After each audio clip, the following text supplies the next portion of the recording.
ส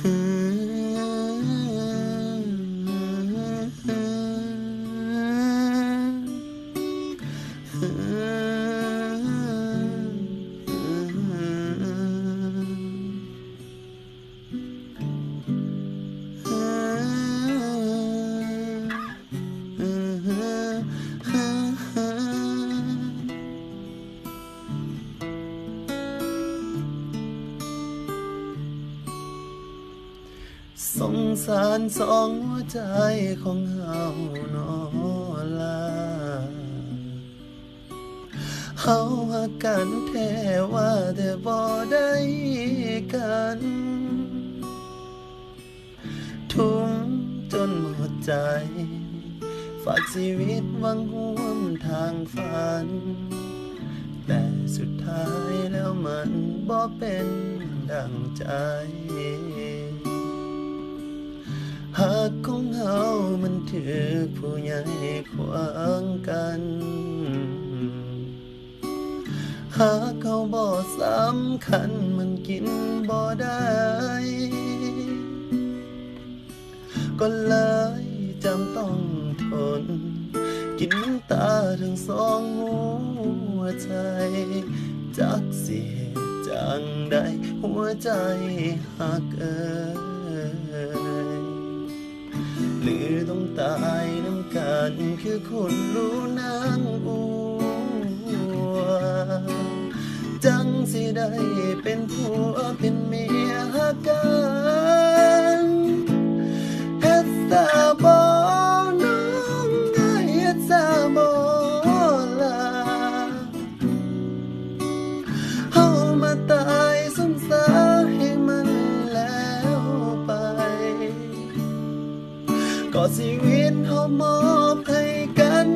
เมื่อฝันเป็นไปบ่ได้เฮามาตัดสินใจตายนำกันบ่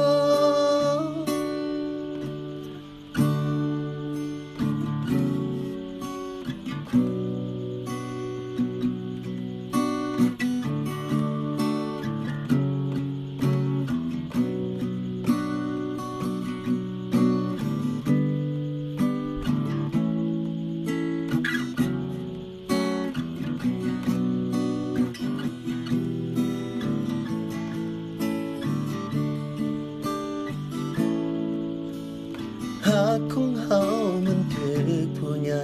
ขวางกันหากเขาบ่สำคัญมันกินบ่ได้ก็เลยจำต้องทนกินน้ำตาทั้งสองหัวใจจักเสียจังใดหัวใจหักหรือต้องตายน้ำกันคือคนรู้นางอัวจังสิได้เป็นผัวเป็นเมียหักกันเฮ็ดซาบ่น้องเฮ็ดซาบ่ล่ะเฮามาตายสงสารให้มันแล้วไปก็ชีวิตเรามอบให้กันเมื่อฝันเป็นไปบ่ได้เฮามาตัดสินใจตายนำกันบ่เฮ็ดซาบ่น้องเฮ็ดซาบ่ล่ะเฮามาตายสงสารให้มันแล้วไปก็ชีวิตเฮามอบให้กันเมื่อฝันเป็นไปบ่ได้เฮามาตัดสินใจตายนำกันบ่เฮามาตัดสินใจตายนำกัน